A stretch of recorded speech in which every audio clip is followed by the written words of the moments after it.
So moving to the second session of the day, it's my pleasure to introduce our distinguished speaker, Dr. Sanket Nayak from Indian Institute of Technology, ISM Dhanbad, who will be talking on seismic safety of masonry adobes through caging, confinement, and waste-added engineered cementitious composites. So before I introduce the speaker, I would like to request Dr. Nayak to share his screen first.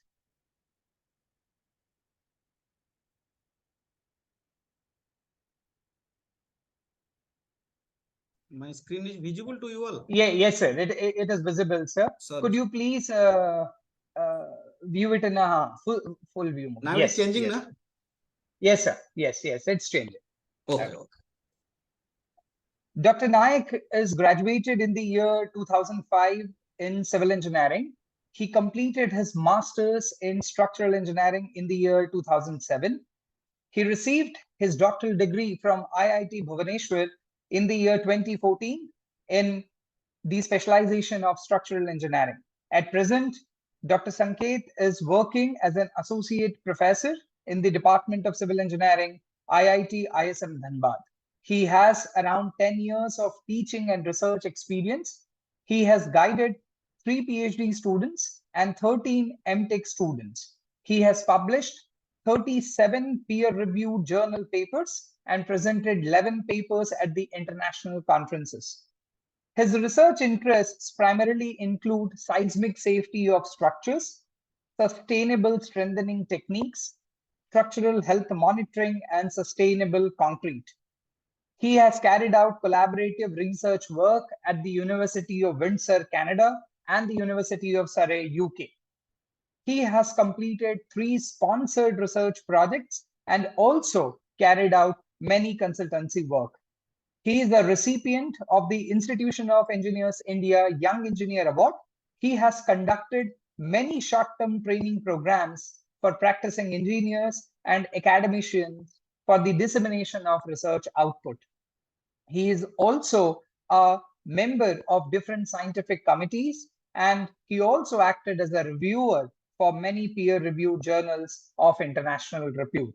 Now I invite Dr. Nayak to start his session. Sir, over to you. Thank you so much, Dr. Praveen. In fact, it's my proud privilege to be present here and to talk on a topic which is very need of the hour after this Nepal earthquake. So you all know, including India, whole world is being frequently visited by earthquakes, though it's not required or we don't want this, but still we can't control the nature's behavior. And my thanks to Praveen for organizing the conference with the association with ACRB. So I was just hearing few slides of Professor Menon. So he has already talked with a very nice topic. And you know, it's always a challenge for a speaker to just talk either before your lunch or after the lunch. So he has given me a schedule before the lunch. It's okay. Yes. I'll try my best so that you people will not feel bored. And my topic, whatever my talk, I think that it definitely will give you some ideas so that you can carry out the research, you can do something for the mankind. So no need to once again talk about the title, as Dr. Praveen has already talked so much of things. So my thanks, he's a very good researcher.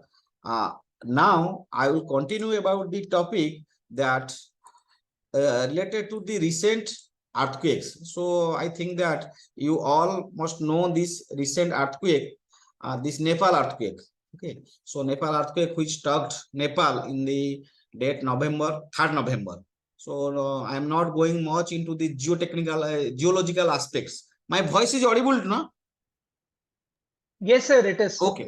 Clearly audible. Okay. So I am not talking much about the geological aspect, because we, the structural engineers, we always try our best, or the technical community dealing with the structural aspect try their best, that how should we make our infrastructure to resilient to take care of the natural hazards. So you can see all these things, and these basic things most of you know very well. So this earthquake which struck Nepal, which has already took 153 casualty was there, and the aftershock was on November 6th, and it has also injured 13 people. So the main shock was with 5.7 magnitude, and the aftershock was 5.3 magnitude, and the intensity was under the category of severe category. In fact, you will tell that, sir, 157. No, at this age, whenever we are talking about much about your bullet train, we are talking about the sophisticated things, we are talking about most things, we are having so much of equipment, we are having our medical facilities so improved, we are having smart city, we are having many things, but that time we can't bear even the loss of a single life. But whatever our technology, whatever our contribution, whenever this natural disaster comes in picture, we always sit with our fingers crossed and give all our responsibility upon the Almighty, some miracle to happen. But unfortunately, sometimes it does not happen. Sometimes it leads to lives. Whatever our scientific community, our technique, our research may be there, it can't give back a single life. Okay, so that's the scenario. But if you see all about this earthquakes, you can see that it is a category of this moderate earthquake, because the magnitude was 5.7, so it comes under the category of moderate earthquake. It is 5.7. So these are the some of the things where this area it has been affected. How even our the capital New Delhi, that has also felt the tremor. People came out, all the technical community and all the top-notch personality of our country used to sit in Delhi. The policymakers are there, but they are also helpless with this natural disaster. So it's a question that we should think about this issue, that what can be done. While thinking all about this issue, how the extensivity or the vulnerability of this deadly earthquake is there, you can see from this picture. So all type of cracks, if you have forgotten, or all type of damage pattern that you have forgotten, that you can get from these pictures. Here you can see this is X, sometimes things of X type of things, X crossing type of damage. This is just steps, big damage in steps. This is a out of plane collapse. This is the collapse near the openings. So you know that all the points are the vulnerable points, and there are some more pictures are there. So people are seeing this, they are building after this, and this here it is only the door is remaining, everything is over. So what happens there actually? Whenever we talk about most things, what happens? What is the problem? You can tell that, sir, these structures are very old. Yes, we accept they are very old structures, ancient structures, fine. But what happens while constructing this, there may be culprit either any of them, these four criteria. There may be not codal provisions, okay. In the old time, they might not have followed that. The material was not proper. Then this is the main issue, improper supervision. Why you are talking about improper supervision? Whenever we people went to or think about construction of our building, we always used to go to engineers for a good design, for a good architectural view. Okay, so if it is architecturally looking nice, it's fine. But we don't many times consider about the design aspect. Design aspect does not mean that it is the drawing. It is the reinforcement detailing. It is the placing of the reinforcement also important on the field. In the drawing, something may be there, but while implementing, you might have implemented something else. This is due to improper supervision. So most of the failure, most of the damage of the structures is due to this improper supervision. In my opinion, the material quality may be okay, because later on you can go and check the material quality, but whether the supervision was proper, that time the engineer was present, he has adequate knowledge or not, that is a big question. So sometimes people keep themselves mum while answering these questions. Then another aspect is there, whenever we are constructing our building, all these things, we think that whether it is compressively fine, tensile it is fine. Are you thinking about the natural hazards? We are talking about the day load, we are talking about the live load. We don't much bother about this natural hazard, that is a lateral loading. Seismic, you know that this earthquake is a lateral loading. Then you can talk about, sir, wind load. Yes, wind load is also there, but wind load will be effective if the building height is more than 10 meters. That may be 3-story, 4-story building. But if it is a 2-story building, in that case, it may not be so much of effective this wind load. And whatever we are talking about the residents or the shelter of the common people. This type of scenario, whatever I have shown to you, are damaged. That is the most preferred shelter for most of the common people in India and some of the developing countries too. You are telling that, sir, we are having our smart city, we are having our RC buildings well designed. Yes, you are living in smart city, you are living in RC buildings. You think about your Mumbai. Mumbai is a smart city. So what about the Dharavi area, Dharavi slum? So there is the people will try to live only these buildings which are non-engineered. They are designed without any engineering concept. They are just designed with, or they are constructed with the persons, those who are having very little or zero knowledge of engineering. Even if to some extent, sorry if I am telling wrong, to some extent they are illiterate too, these peoples. So they don't bother about all these things. Simply they will construct, they will provide some shelter very quickly. Then what is the solution? We will go for repair, we will go for strengthening, we will go for retrofitting. This repair, strengthening, retrofitting sometimes makes confusion among the people. What happens? So people tell that strengthening, sometimes people tell that it is also repair, retrofitting is also repair. No, there is a guideline, or there is a difference. If you go to Indian standards, they have clearly differentiated it. Repair means you are going for some plastering work, you are going to paint it, you are going to do something, but that will not ensure that the strength has been gained. That is some patchwork that you have done just to affect the beauty as hampered, you just provide that. But whenever you are talking about strengthening, then whatever strength you are planning for that structure, you are trying to give some extra thing, that the strength or the resistance or the capacity of the structure to be increased at the construction stage, if it is a newly constructed structure. But if the structure is already constructed and it is damaged due to this natural disasters or any other things, you want to regain its strength, may not be to the full capacity at the original time, to some extent. That additional work by providing different techniques, using different materials, that is known as retrofitting. So no need to talk about this scenario of this scenario from India, and this is very well known, Dharavi Basti. You know, all of you must know. So these are the scenario most of the common peoples that used to live in these buildings. So what happens these buildings whenever it is subjected to any lateral load? This type of cracks, these flexural cracks, this horizontal crack at the base, the diagonal shear crack, the corner or junction failure due to bending, all these type of crack you will see whenever a masonry structure is subjected. Masonry I am talking about, it is not a infill masonry, it is completely load bearing masonry. That means there is no frame action there, no column and no beam.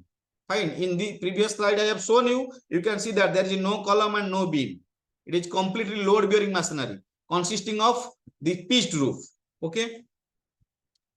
So whenever the loading direction will be this one, then there will be two type of walls. This wall and perpendicular to this one will be or opposite to this one will be your outer plane behaving wall. That means the walls which is perpendicular to the direction of the loading, and the wall which are parallel to the direction of the loading, this one and this one, will be the in plane behaving wall. So if these are the scenario, so they are not, or the researchers have not developed so many techniques, or these researchers have just, they have kept quiet themselves. No, they have worked. What they have worked, they have tried to go for this type of strengthening techniques. But what happens there in these strengthening techniques? If you see, most of the strengthening techniques, either this one, or this one, this comprises of the composite, or the supremacy of the composites in strengthening or retrofitting of this masonry structure governs. But whenever you will go to common people and tell, okay, you bring some composite, I will try to strengthen your structure. The structure which was constructed without any engineering, will the people accept it? Or where they will bring the composites? It is not easily available, all the cases. Again, after bringing the composite, how they will apply it? There may be required of some resin or epoxy, where they will get it, how to apply it, what will be the doses, many issues will be there. People will tell that, no, I don't require this. Okay, you please go. And the cost, what is the cost of that? Whether you will go for glass fiber, whether you will go for carbon fiber. You know that carbon fiber will be costly. So what to do? Glass fiber, where they will bring. So that time much hesitant, and the result you know that the earthquake will visit and they will make us helpless just to sit with our finger crossed. Other techniques are there also, some spray techniques, some they are also providing that engineered things that reinforcing the caging reinforcing and then providing the plastering. But whether is it easier because to hold it, again to provide it, because the masonry whenever you try to provide some another steel rebar that will pass through both the ends, so is it not feasible? This is scrap tire rubbers, many others are there. I have just given you a few things, so it's not required that. If we'll see what people are doing, people are simply trying to go for this external strengthening. The masonry is there, they are providing some mesh type strengthening, and what happens there, they try to give a caging or confinement action to the existing masonry. But is it the solution, or why it is not preferred by the peoples? Because the people wants that it should be a straightforward solution that can be implemented without any technical rigor, without requiring any sophisticated equipment or technical manpower. And further, many cases this masonry is not only used for the shelter of the common people, it is also for the cultural heritage. Most of the heritage structures, this is associated with your culture, this is associated with your history. These monument structures, they are also masonry. So their beauty should not be altered. Whatever you want to do, you do, but their beauty, architectural beauty should not be altered. And further, you can apply it on the site, not the research. That lab testing we are doing, you will tell that it is fine in the lab. Okay, in the lab, everything is fine with you. But whenever can you transfer your lab to the land? If the answer is yes, then people will accept. And while transferring, is it economical? Is it sustainable? You know that what is the importance of sustainability in the today's world? Is it sustainable? If your answer is yes, people will go to it.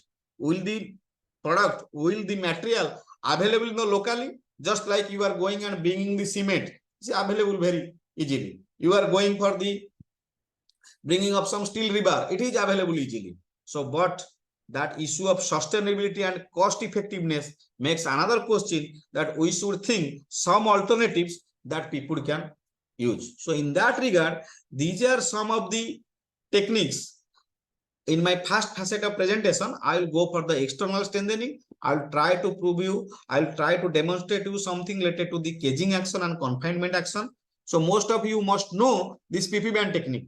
This PP band is used as the cartoon packaging band. You must know, I have shown a white color band. You must have seen some green color, yellow color PP band. So while applying this PP band, it has been applied, you can see, using the clips. This is a holding. So it's not so much of technicality is required. Anybody can, those who are packaging the cartoon, they are not any formal education is required for them, they can use it.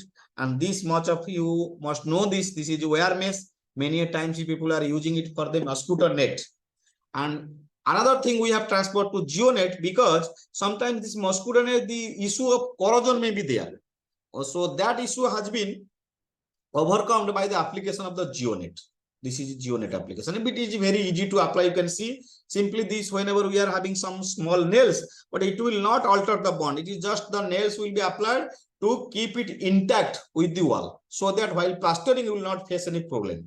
That is the case. And this is the wallet dimension, this one, and in the parenthesis, this is the wallet dimension related to the small size bricks. Why we have used the small size bricks, that is just half of the geometrical dimension of this regular brick. That I will come in the subsequent slide and I will tell you. So these parentheses are related to the small size bricks, and these 500, 500 and 120, it is the with respect to the regular size bricks. So now you can know that how the masonry wallets are being constructed.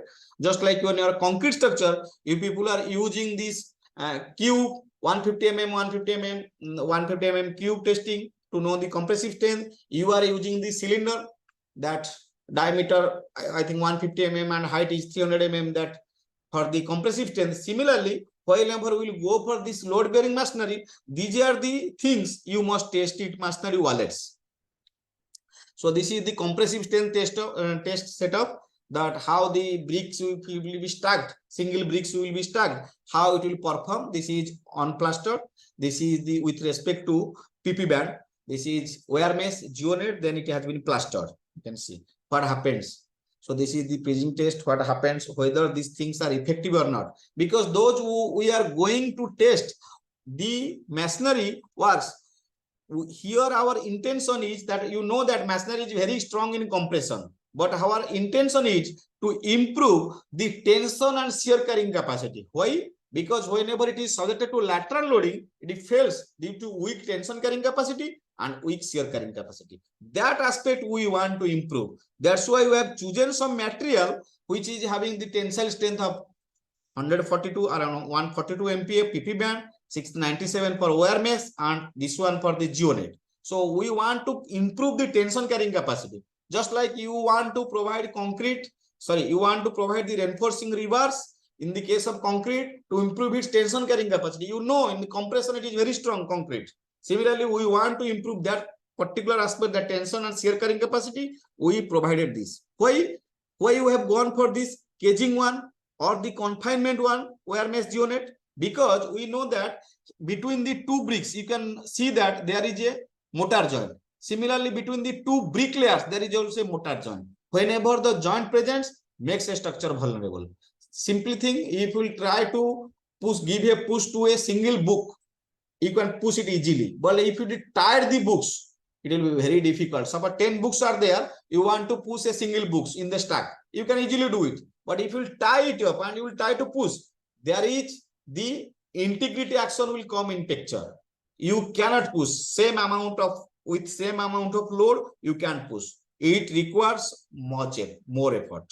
That is the concept that we have used here. And you can see that this has the unenforced one has failed very badly.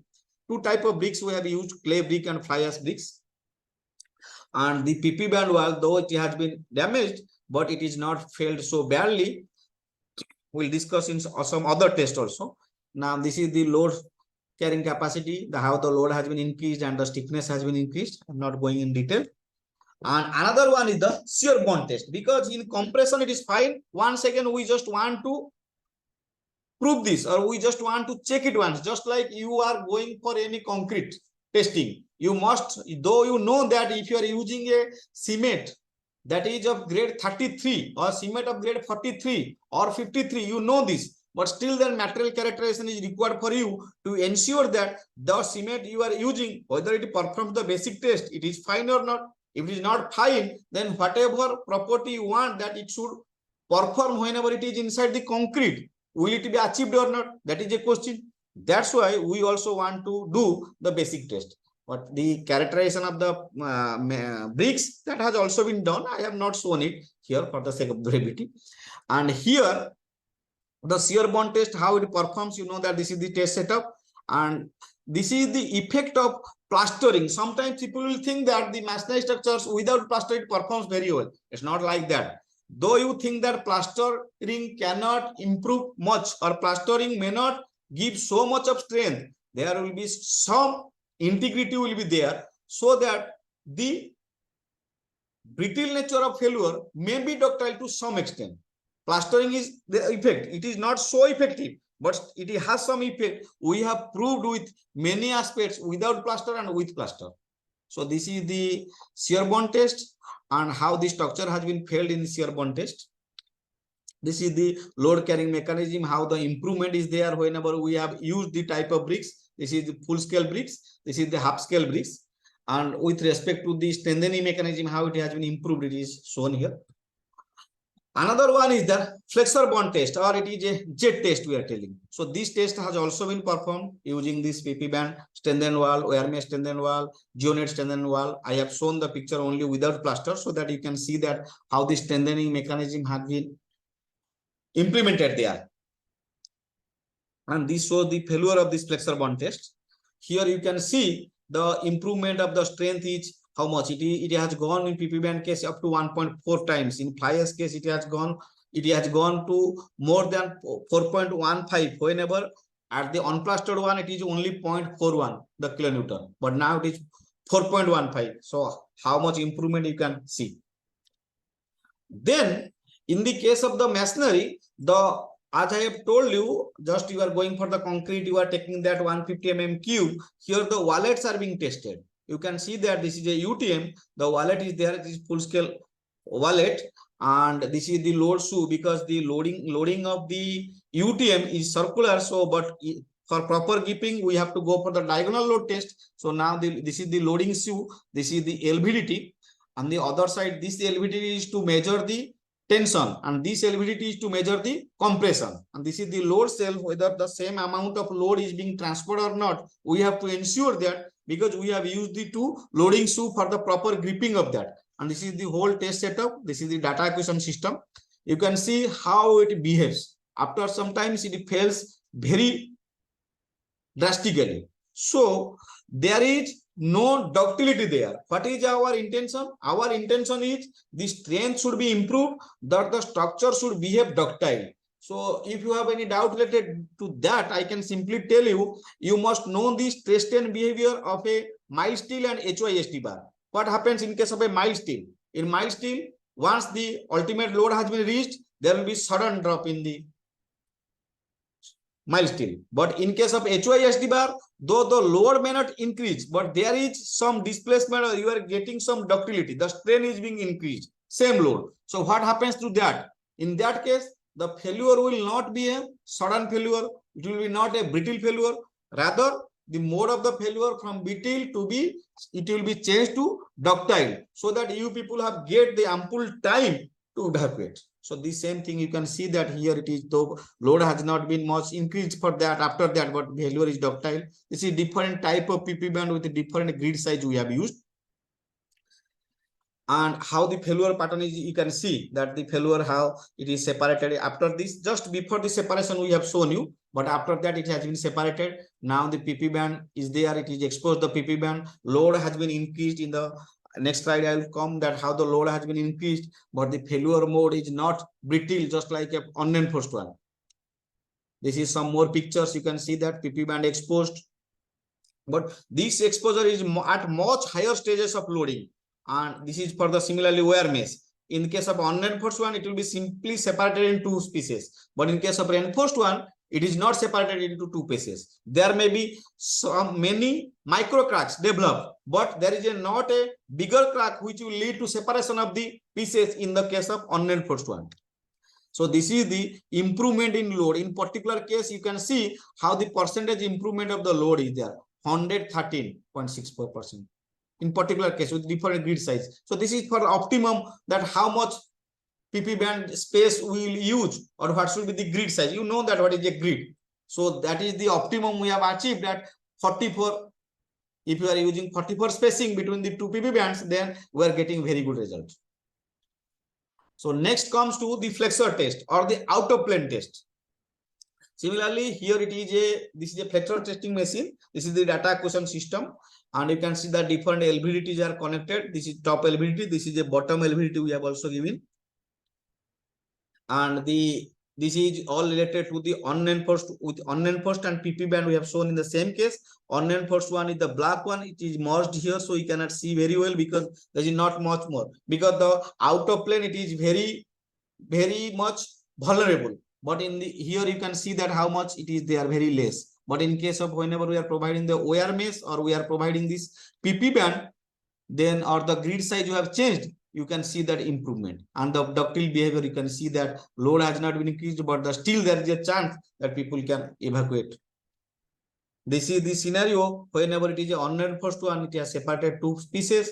But if it is a PP band is there, the PP band is exposed, but the integrity of this wall or integrity of this wallet is maintained. And this is after latter stage, if you go on increasing this PP band will tear up and they may try to separate it, but it is a much latter stage by taking the load of much higher than the unreinforced one. This is case of the wire mesh. The cracking, it is cannot crack because it is not easy to tear the wire mesh like that of PP band. So this has resisted that widening of this crack. This is all about then whenever we are using 44 that grade spacing, how much improvement in strength is there, and in the case of other case, how the ductility has been improved, how the energy ductility has been improved, and the displacement, all the things is mentioned. I'm not going in detail. Now, once we have talked about at the element stage. That is, wallet is fine, the bond, shear bond, flexure bond, that compression, prism test, it is fine. We must apply it to the building model. So because we will not use the wallet, in case wallet may be a one component. So people have questioned that if you tested with wallet, so you cannot tell like this, because you have tested with cube, you have tested with cylinder, then that same thing has been applied to construction of the building in case of a column, in case of a beam. So that is working. Why it will not work? They have scaled it down, or they have given the codal things that wallet will work for these masonry buildings much, or this will be fine, because after a number of tests there is there that wallet test will be fine. But people have tested with this type of structure with this composite material. Nobody has gone for this one. We have tried with this one. This is a uniaxial sectable. So how the different construction stages. Here the nails are there because it should be fixity will be maintained, because we want that it should behave like a fixed beam. It should behave like a fixed base condition. But if you will not provide the nails while giving the lateral loading, the bottom layer may slide, because this is the top of this sectable is a metal, and we have fixed a plywood upon this, because there will be not proper gripping of this metal with this first layer of bricks. So we have provided this one, so that first layer of brick will be within this. So there will be proper gripping of this, so that while giving the lateral load, the load will transfer to the structure. If there will be sliding occurs, it will not transfer. So to ensure that fixed base condition, we have provided this. Now you can see that different conditions. We have gone for the pitched roof. We have gone for the flat roof also. This is the dimension I have not shown in the previous one. This dimension has been scaled down as per the scaling law. I'll show you in the next slide, subsequent slides. This is how the PP band, because people tell that it is easier to provide the PP band at the wallet. But how will you provide whenever there is opening, door opening, window opening? You can see there is opening, we have provided it. It can be provided very easily. And similarly, wire mesh is pasted. This is the size of the dimension of the door and window. This is geonet is pasted. This is the scaling law we have followed while going down for scaling of the structure, because we have not tested this structure regular. If you go for a regular house or considering it by 4 walls, it will be at least 3 meter by 3 meter. We have gone for here 1 meter by 1 meter. So we have scaled it down properly with following this 2 scaling law. And this is the test setup. This is the loading pattern. Here we have given the sweep side motion, because this sectable, this has some limitation. It cannot simulate the earthquake loading, regular earthquake loading. We will come on the next part, that where we are having a sectable, it can go for the regular earthquake loading, the real earthquake data. It has the limitation. It can only give the sweep side motion, which the frequency will keep on increasing. Now you can see how the failure is there if it is a unenforced one. If it is a case of a flat roof, there is a base failure, there is some cracks. But in case of a pitched roof, then you can see how damaged it is, how damaging scenario it is, complete collapse of the building. So we thought that the pitched roof is most vulnerable compared to flat roof. That you also know, because the diaphragm action will be initiated in the case of a flat roof, which is absent in case of a pitched roof. That's why we have selected that. For our other models, we'll switch over to pitched roof. Now you can see whenever we have used the pitched roof and it is with the PP band standard model. This is the clay brick model. This is fly ash brick model. In the previous case, it was failed with 0.32G. 0.32G. The failure was there in the fly ash brick model, and in the clay brick model, it was 0.29G. You know that the earthquake ground motion is in terms of G.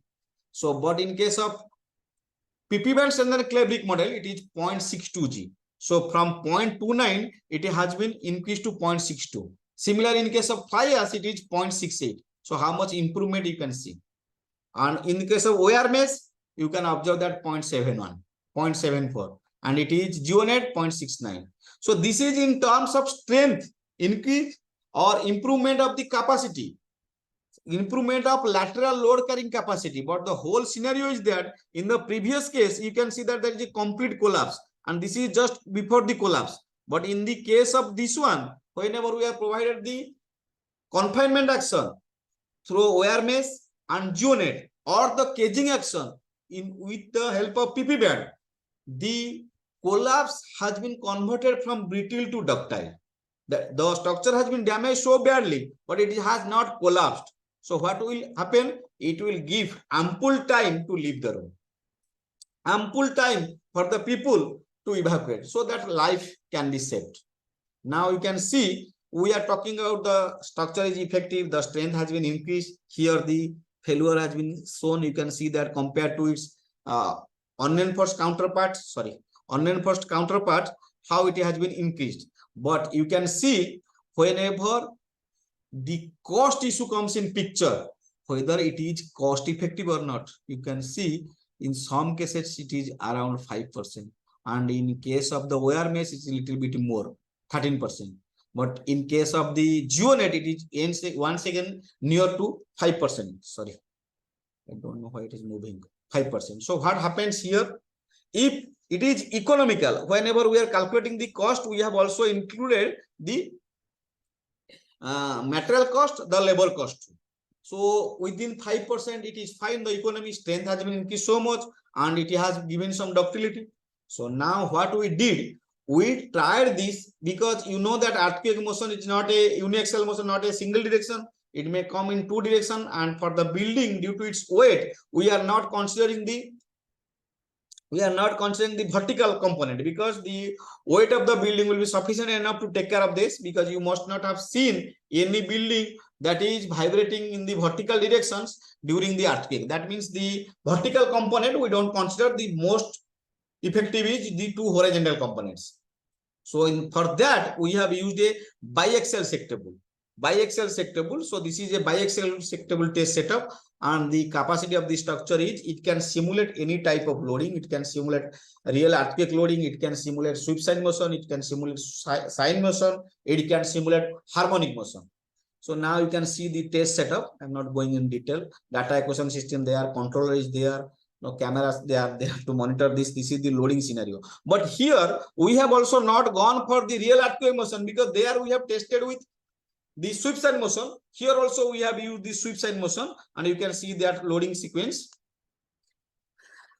And sorry, this is the failure of the structure whenever it is unreinforced one. You can see that this is a complete collapse, unreinforced biaxial one. Similarly, in the case of fly ash, there is a portion collapse. After that, it has been collapsed.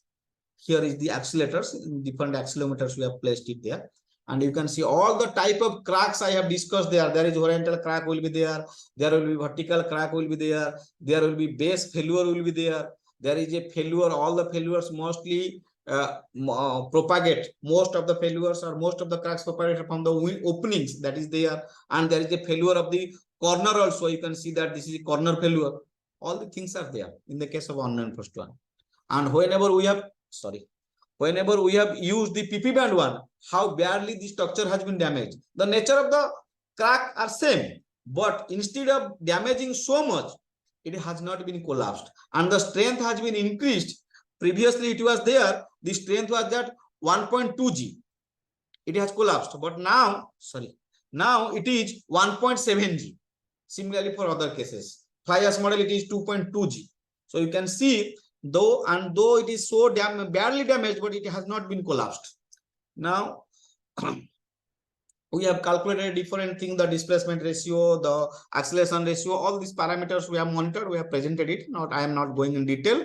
Here also, if you see what is the improvement in the strength, improvement of the strength is up to here in some cases is 90%, and the increase in cost is around 5%.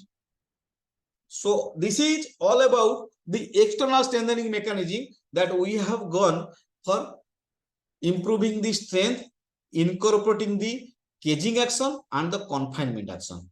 Now what happens in the both of the techniques, what happens, sometimes it is difficult to the people that they will go for that one, because if you will provide the PP band in a newly constructed structure, it is fine. But if it is an existing structure, sometimes it becomes little bit difficult, not so difficult, little bit difficult, that you have to insert this PP band through the mortar layer. And sometimes people will think that if I'll insert this, my mortar may be weaker. So, and while plastering, once after providing this PP band or wire mesh, it becomes little bit effort. So people may not accept it. So in order to that, there is another one known as internal strengthening. What happens, as you know, that in the masonry component, this is the brick unit, this is the mortar. Mortar is the weakest part. Most of the cases, the crack has been initiated from the mortar one, whenever the lateral loading. So if we can increase the capacity of the mortar, not the compression only, the shear and tension carrying capacity of the mortar, then it may perform very well. So that was the whole concept to provide this. And this internal strengthening will initiate the bridging mechanism, and that will try to increase the capacity of the masonry structures. So as you know that there is a much talk about waste. So I'm not talking about what are the different type of waste are being generated. If you will consider upon the plastic, it is a very well saying that if you will not take significant action, there may be more plastic than the fish in the ocean by 2050. So in order to achieve that, what we think that we should do all this, because you know that whenever you're going for recycling, you should follow all the 4 rules, and the sustainable approach should follow this one. What we did, we have thought that we will use for mortar strengthening. People have tried with many things. People have tried once again with the composite, people have tried with the steel fibers, people have tried with other fibers, but composite fibers, glass fibers, carbon fibers, we thought that once again they are really costly. People may not follow. We should give some solutions that will be a win-win situation, improving the performance, that will also be cost effective, and if it is solving the issue related to waste disposal and the issue related to waste, then this will be a very good win-win situation for us. So we have tried with this plastic waste. This is generated from the PET bottle. You must know this PET bottle. So these plastic fibers are converted. The tensile strength is good. The geometrical property is given here. Then the textile waste, you must know the fishing nets. So after this, sometimes these are very waste. So from that, the nylon fiber has been extracted. This is the tensile strength. And this is the agricultural waste. You must know this coconut. This coconut is many a times required at this festival. Diwali is coming. People will go for all the celebration, all these things. Again, they will use this coconut, and this will be generated. We have tried to use this coconut fibers. So the question is that is it very new things? People have used all the things in the case of concrete. Very less study with respect to plastic waste, but the nylon fiber and oil fiber was used in case of concrete. No research has been there, or it is very rare to find the research related to all this in the form of fiber to improve the seismic behavior of masonry.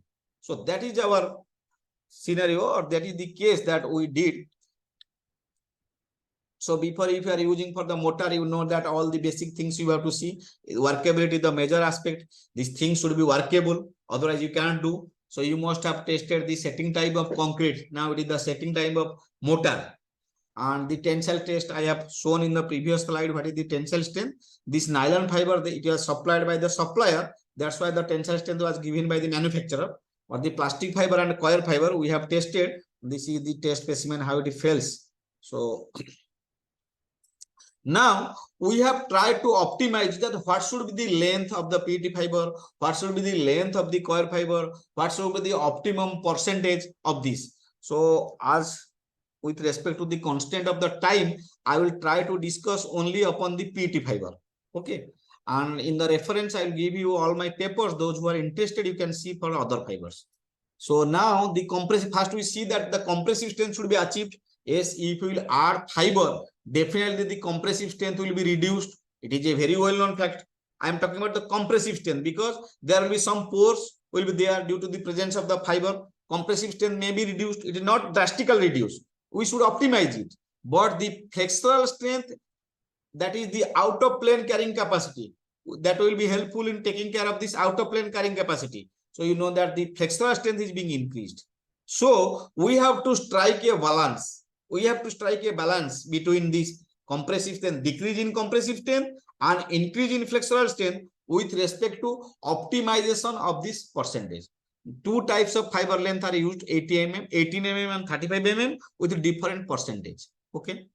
So this is with respect to compressive strength and flexural strength. But in our case, we must know that this mortar should behave, or there should be the bonding will be there, the flexure bond, shear bond, the compression carrying capacity, everything should be fine so that it can be used or the purpose will be sufficed. What is the purpose? Purpose is to improve, purpose is to enhance the seismic performance. Purpose is to improve the lateral load carrying capacity. Purpose is to improve or to introduce ductility in the masonry structures or delay the failure time. If that is there, we have to see. So now, before using, you know that all the type of test, the microstructure analysis, FESM, and your XRD, you must know that what is the importance of this using the fiber. Is it doing something? Yes, we have done also that. Not going in detail. Those who are interested, they can see the paper, and you must know all these things. Now, how we have provided, you can see that this PET fiber is applied with the motor with the optimum dose. Similarly, this is coir fiber, this is the nylon fiber. Then we have gone for the test I have shown you, the shear bond test, how it collapse. The fiber, you can see this PET fiber, different percentage. So then we will achieve that which percentage will pick. This is with respect to the compression testing, that prism test. Similarly, this is with respect to the tension bond test or the jet bond test. Now, the same case we have also gone for the in-plane one. The masonry wallet is being provided with these fibers and it is being plastered. This is the unenforced one. This is with respect to different percentage. This S stands for the small fiber, CB stands for clay brick, and HS stands for half scale. Similarly, it is there for full scale also. We have also tested.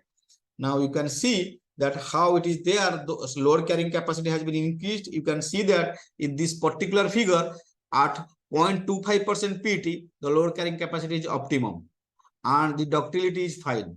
And in other case, whenever we have gone for the long fiber, it is a small fiber. In the long fiber, here we have gone for 1% PET fiber, it is fine. So in similarly, in other cases, we'll see for the out of plane behavior, how it behaves. This is the failure pattern of the half scale wallets. And the out of plane behavior, sorry, in plane behavior, we have seen for the full scale wallet, we have seen for the half scale wallets.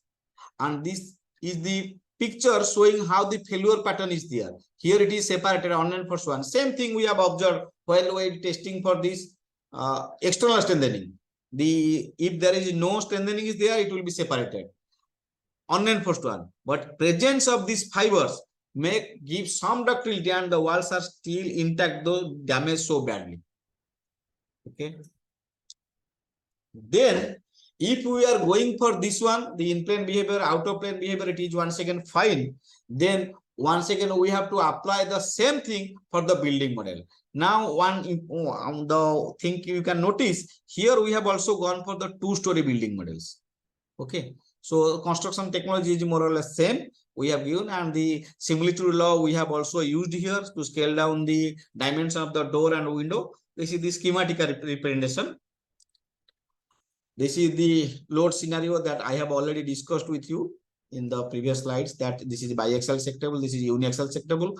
Due to the limitation of the capacity of the biaxial sectable, we have only gone for one-story building in this one, and in the uniaxial sectable, we have gone for one-story and two-story both. Okay. This is the stress scenario. You can see that how the structures are being loaded. This is schematic representation. This is the position of the accelerometers. How the building has been damaged in the uniaxial one, in the one-story building model. This is for the two-story building model. This is complete collapse. You can see in the two-story building model, you can see that there is a collapse at the joint. This is obvious. There is some portion of this in the second story, the very first floor, some portion of this brick wall or brick layers, they came out. So this is the scenario in the schematic. You can see very well both fly ash and clay brick. Now, whenever you have provided PET fiber, what happens there? You can see the crack is there, but that type of collapse is not here. That some portion will come down, it will be complete collapse. That is not achieved at that stage. So the structure has been damaged so badly, but still it is intact. So what happens there? You can see this one very well. This is the plastic fibers we have provided both in bed joint and head joint. You know that what is bed joint. Between the two layers, the mortar is bed joint, and between the two bricks, it is head joint. So both of the cases we have provided. And presence of these PET fibers, they have acted as a bridging action. So it does not allow always to collapse at immediately. So some bridging action is there, and it has resisted the brittle nature of polymer to ductile. But at the ultimate stage, at a much higher stage, this will collapse because these plastic fibers will tear after that. But before that, it has given ultimate warning. There will be much more cracks, small cracks here. These small cracks, first it will not allow it to widen, it will not allow it to increase its length. So depth wise and width wise, both it will be restricted. Length wise and width wise it will be restricted. But at most latter stage, this will be the crack, and that time you must have ample time, you must evacuate this building. So this is a much rigorous way I have shown in the case of a biaxial sectable what happens. You can see this PET fiber, how the fiber bridging mechanism they are controlling the crack width. So at this stage you have to evacuate, otherwise this will collapse. But it is at a much larger stage. But if it is an unenforced one, at a place it will, the big masonry units will come down, it may fall down, may take some lives, and it will collapse suddenly. So you may not get the time to evacuate. This is with respect to two-story buildings. I am not going in detail. This is some of the crack scenario. If it is PET fiber with respect to two-story buildings, you can see the presence of the fibers. And again, with respect to the cost, it is within 5%. Here the cost analysis is done considering everything, the materials, the labor cost, everything. Then now it's a time, if our policymakers, those who are deciding all these things, or the technical community, those who are in field, we the researchers, we are doing everything in the lab. But if we will go to the field, if we will go to the land, if it will not be implemented, people will not accept it. So seeing is believing. If government will take some initiative, okay, the government buildings must be constructed with this one. And if just like whenever the fly ash brick come in concept, government used to give some type of subsidies, some types of benefits to the consumers, those who are using the fly ash bricks. Similarly, if government will make some rules, or they will try to encourage, sometimes it's not always easy to enforce the rule, rather we should motivate, encourage the peoples. See, the government building is being constructed with this one, performs very well, you can use. If you will use, you will get this much of rebate, this much of relief, so they can use it. And this, if you will show some demonstration, if you will show on the field with the help of some of the agency, those who are working for the social benefit of the common people, it will be fine.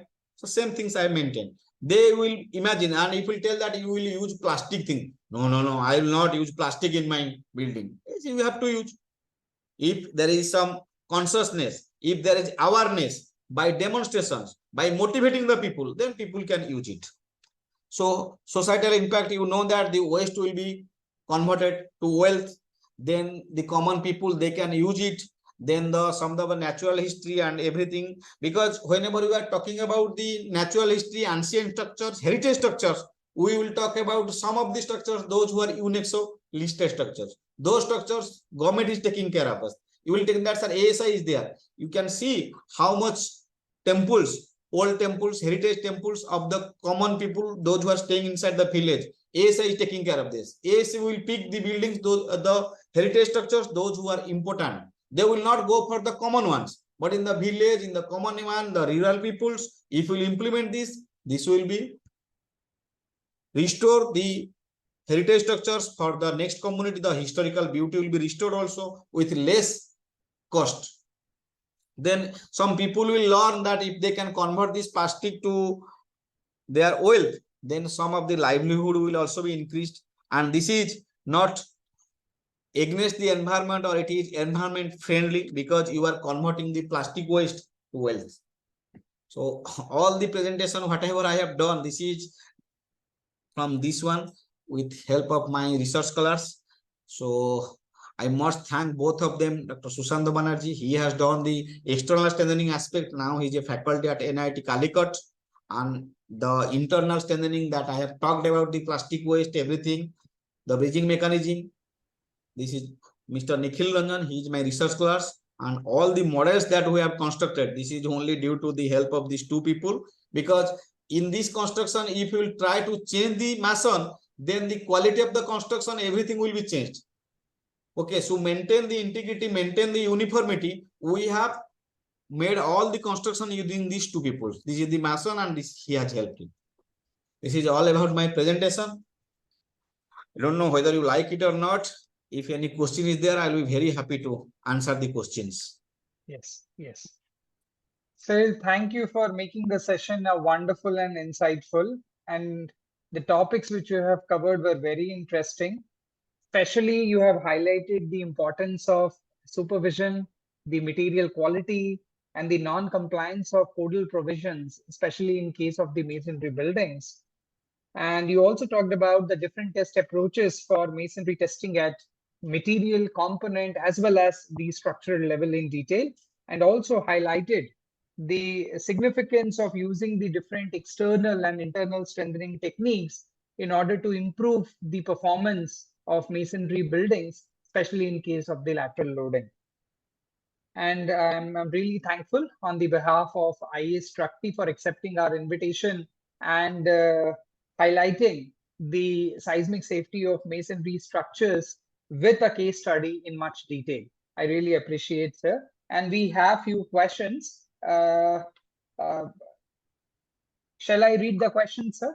I can read the questions. One is, I think, Rohan. I have noted it down in a proper sequence. Please. Yes, sir. Better. Yes.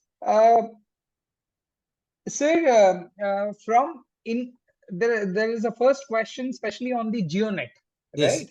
Yes. You have expressed the geonet strength in force per unit length, whereas for remaining materials in terms of stress. Why it is so? Is there any specific reason for that? No. It is not so specific reasons. So in the case, simply we have tried to paste it there to give the confinement. Okay. But whenever we are providing the PP band is giving the caging action, and PP band we have to see what is the two type of PP band is available more or less, not the color wise with respect to its tensile strength. One you will see this is very flexible, and another one is very harder one. If you go for the harder one, you understand what is the importance of flexibility there. So flexible one will be better choice for your case. So first of the thing is there. Instead of don't consider about the color, whether it is white, yellow, or green, or black, whatever maybe. But it should be a flexible one. Then in the case of flexible one, we are forming the grids. Okay, we have tried with the grids using the clips, just like the carton packaging one, and we have tried with the help of the welding. But in the case of the welding, it was not fine one. In the case of the welding, but in case of a clip one, whenever we are tightening it, it is fine. But while tightening, there is a machine available for tightening. You can see very easily available in the shops. So in that case, you should ensure that it should not tear. You should tighten it such that, and the bond, the regular bond between the brick and the mortar should not be much affected with that. It is whole thing is that without disturbing the internal mechanism, they will give some caging effect that it will not come out. And while providing the caging effect, this PP band tightening should be intact with the masonry. And while fixing that, what should be the grading, the grid size, so that it will be effective? We have gone for 3 grid size, that one. And whenever you will fix the wire mesh, you must know the grid size of the PP band, that PP band cage, and grid size of the wire mesh cage is different. Wire mesh has a smaller grid size. So in that case, sometimes it becomes very effective wire mesh whenever you provide the out of plane loading in the case of wallet level. But in case of the overall loading of a building structure, whenever PP band cage is there, it has very effective. And some of your participants, they have asked that how you have intact it. We have intact it with using a small nails. That nail, small nails, the head of the nail is little bit more than that grid size, so that it will not go inside. You understand? So whenever we will try to stocking it, it should not hamper the mortar, because the first day will cast and second day will paste it. It should not hamper the mortar. The mortar between the two bricks or between the two brick layers, it should not hamper much. It should just go, and the objective is that the wire mesh will be pasted with this properly, so that plastering will be there. If there will be any gap between the wall or the building and the wire mesh, just like this, then Some mortar may be there, you can plaster it, but it will not be effective. That was the whole scenario. Sir, one very specific question in related to the area of reinforcement, as you have correctly mentioned, when a reinforcement is very rigid in nature, for example, in case of a wire mesh, it has a solid in part, and also it becomes very easy to calculate its area by using some vernier caliper, and then equivalent cross-sectional area can be determined, right? But in case of a flexible material, for example, PP band, or in case of some kind of a fiber mesh, how this area of reinforcement has to be calculated? Is there any specific methodology? No, actually this is not a convention one. If it will be a convention one like the reinforcement, that is the rebars, because the rebar thing, suppose you are using steel rebars, reinforcing rebars. So that property is being well defined. But in the case of this masonry one, you know that the brick behavior or the properties of the brick varies a lot. People are telling that we are using class 7.5 bricks, all these things. Go and test in your compression testing machine. Randomly you choose some bricks. Don't tell that you are going to test it. You see whether you are achieving that or not, that strength. Many times you will not achieve. Another important issue is there. Whenever you are going for concrete mix, my answer may be a little bit long, but it will come to your question. So whenever you are using a concrete mix, you are maintaining all the quality, and you can tell that it is conforming to M25. But whenever a mortar one, will tell that go for 1:4, 1:6. But sometimes what happens, these masons who is working, because it is not supervised, he will go on adding he will try to mix the mortar in the morning, keep on using it till he goes for his lunch or in the evening. Because that time what happens, you know that whenever you are adding water to mortar, cement, heat of hydration, all the reactions will start. It will not wait that whenever you will place. So that time the mason will add more water. So this will decrease. The mortar strength is lesser than the brick strength first of all. And this is another reason adding to that. Again decreasing the strength. So this is the whole scenario. And whatever the percentage of the reinforcement to provide to that area, I have told you it depends upon the grid size. Lesser will be the grid, much will be the effectiveness. So if that will be the scenario, you might not go for PP band, you paste the geonet, it is fine. But if you go for PP band has what is the importance of PP band? In case of the geonet, whenever you will try to wrap it with the geonet, that wrapping, and you try to bind that with PP band, that you try to tighten it with PP band tightening has much more important effect. Just like a cartoon packaging, you see how closely it has been tightened. Is there any space in cartoon? Very, very tightened. But in case of whenever you are trying to paste it in the wire mesh, the pasting will be little bit lesser with respect to PP band. But incorporation of PP band with respect to wire mesh, PP band incorporation is a little bit difficult. People may not prefer. One of your friend has asked that, sir, how you are providing at the corner? I have shown you in the building model that we are providing in the corner. In the wallet, it is, I have told you now, in the presence of the opening, we can able to provide it, no problem. Right. But so, in the initial construction, it is easier. But if you go for the retrofitted one, then it may be difficult to provide PP band at the corner. Retrofitted one, it will be very easier to provide the wire mesh or geonet. Sir, in one of your slide, you said that there is one fiber which where the tensile strength of that fiber has been given by the manufacturer. Okay. Yes, there's nylon fiber. And carbon fiber. Suppose if I am having, let's say, coir fiber, coconut fiber, if I am interested in doing its mechanical characterization, especially the tensile strength. Okay, in case of a engineered cementitious composite, you said that we will be using some short fibers by percentage of weight, right? Suppose if there is a long fiber, long coconut fiber, how do you exactly measure its area? Because sometimes in the literature, people are talking about the tensile strength in terms of stress. Let's say 150 MPa to 1000 MPa. Suppose if I am representing in terms of kilonewton per meter, 40 kilonewton per meter or 50 kilonewton per meter, I am presuming that there will be a difficulty in the measurement of area of reinforcement. That may be one of the reasons why people are representing in terms of force per unit length. Is it so? What What's your happens? take on that? What happens? Measurement of area. Sorry. Not now a tedious task, because you know that there are digital calipers, all these things are developed. They can do it. But while going for this, we have just chosen the fibers that has already used in concrete. Okay, because you know that concrete. So people have used in the concrete. So what we thought that we should stick to that length. And first we tried with fiber of plastic, because our ultimate aim is to use plastic waste. So we have to chosen the two length of plastic. Please see 18 mm and 35 mm. But in the case of whenever it is 35 mm, 35 mm will not allow the increase in the length and width. 35 mm longer fiber, but the smaller fiber will not allow the development of the micro cracks. So if the micro cracks will not be there, how it will develop? I mean, how it will try to elongate. So you will try to restrict that one. Fine. But you can increase the longer or the larger fiber length in case of providing the mortar. In the case of bed joint and head joint, you can provide. But if you go for plastering, it is a different scenario. It cannot do it. We have maintained the same mix both for plastering and bed joint and head joint.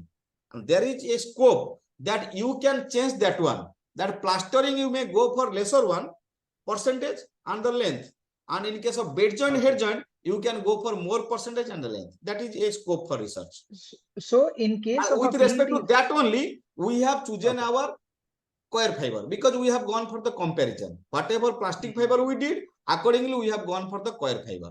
The length wise and the dimension wise, width wise, it is with respect to the material property. We can't control.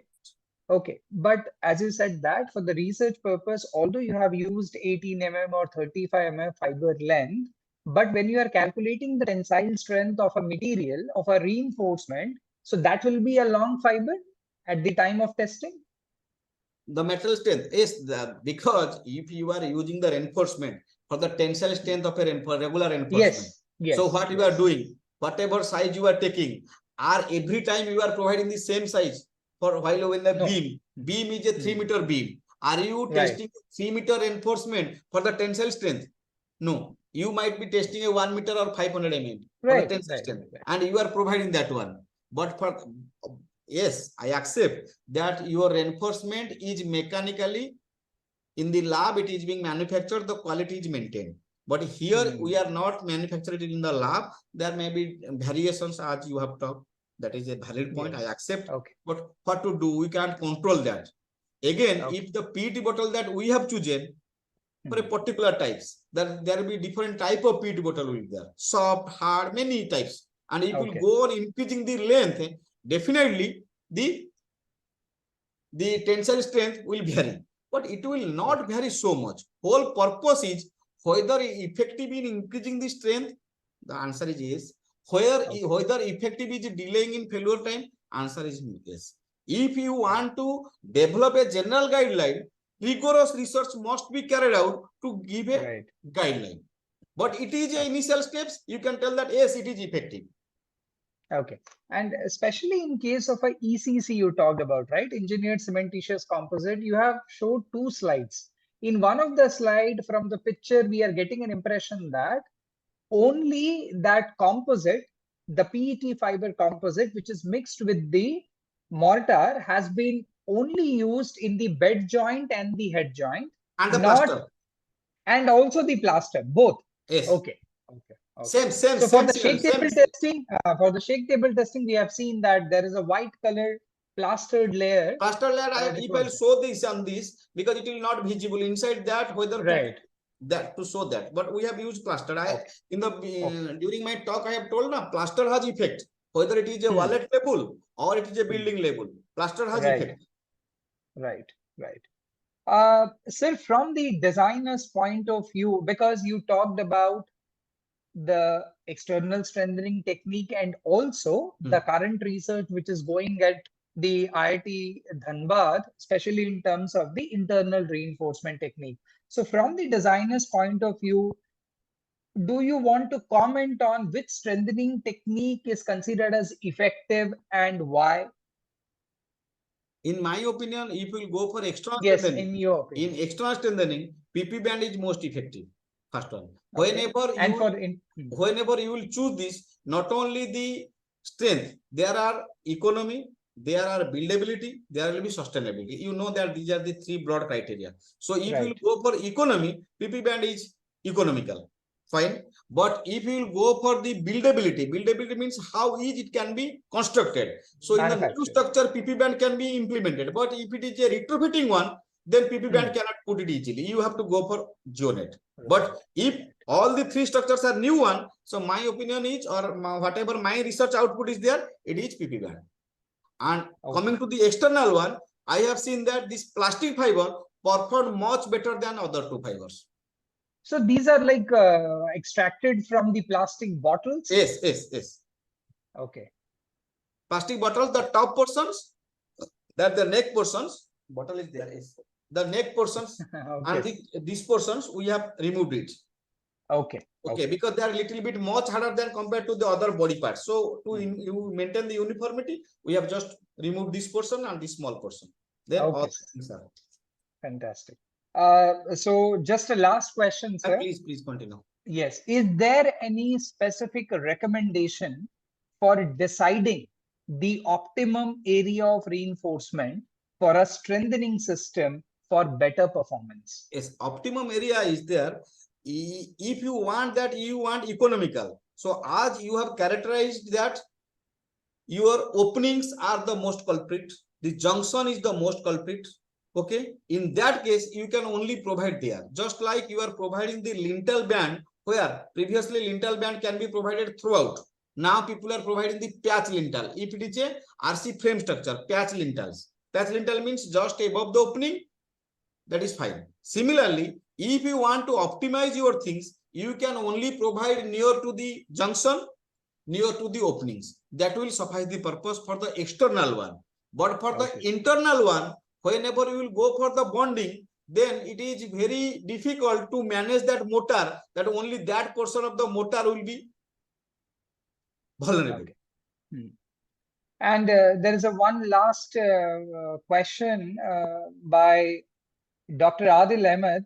He's asking that what about the bonding of PP band with mortar specimens? Yes. Look here, if you see all the failure patterns, if there is no bonding, let us assume PP band is a plastic one, so there will be no bonding with the cement. If there is no bonding, whenever you will give the vibration, it will vibrate like this. You know that vibration. So if there is no bonding, how the motor will come out? Motor will simply come out just like a thing is there. You have given something at the, whenever it is wet, and after it become dry, what happens to it? It will just come down. Just like dust, it will come down.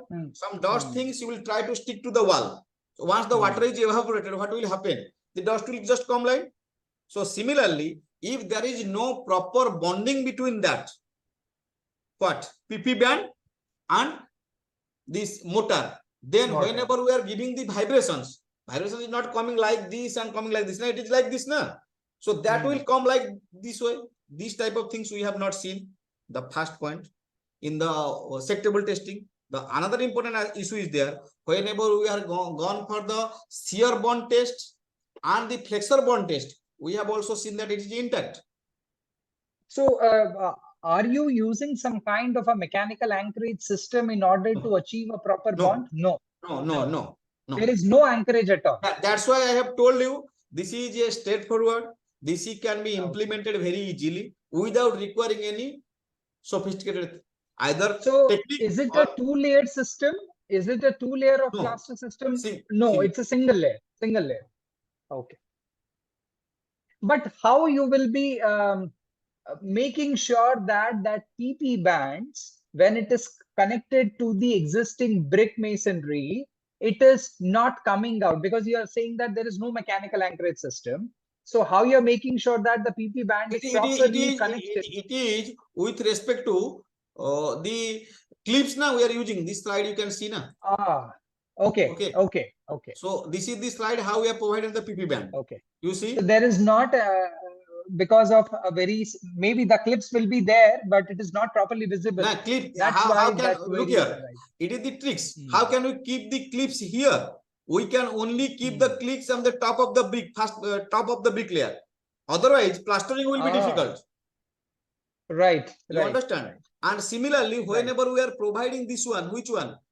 On the one is the vertical wrapping, another one is the horizontal wrapping. We should provide this horizontal wrapping, the clip inside. Otherwise, from the architectural point of view, people will not accept.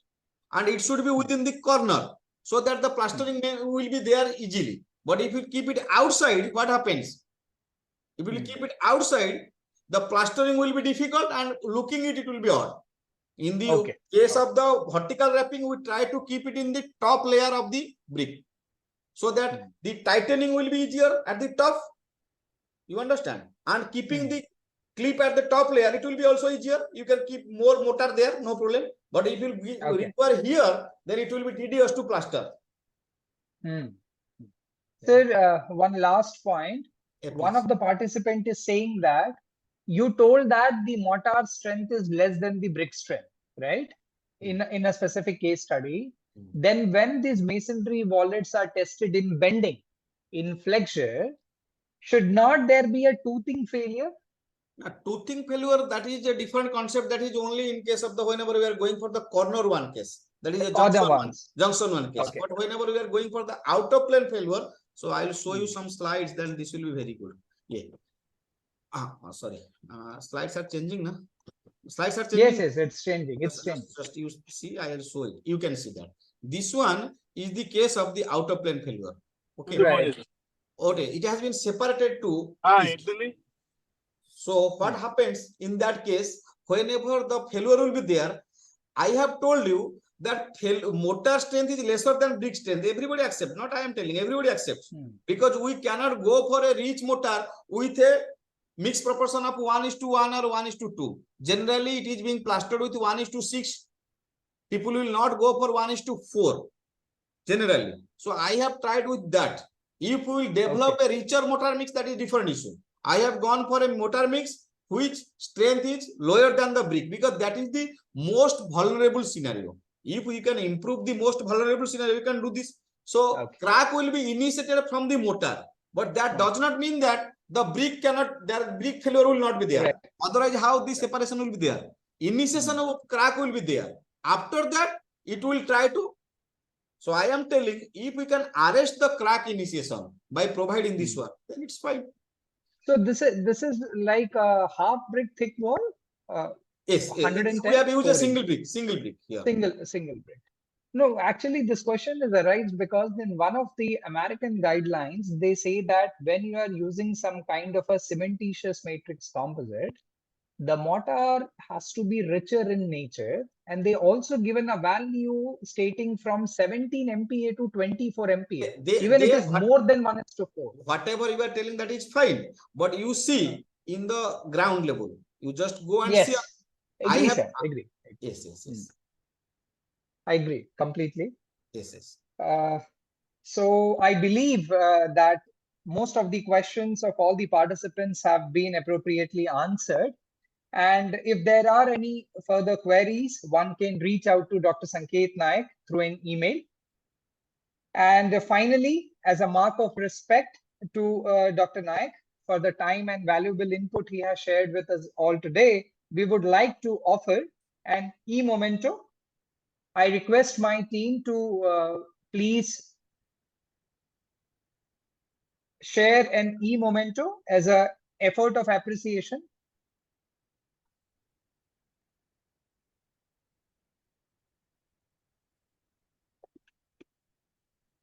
Yes. Thank you so much. Sir, on behalf of everyone, we would like to thank you. Your presence has been very valuable to us today, and we certainly look forward to another interaction, maybe with some other topics in near future very soon, sir. Thank you for your time. I wish you happy Diwali all. Thanks. All the best, Dr. Praveen. My best wishes for the next sessions. Thank you. Okay. Thank you, sir. Thank you.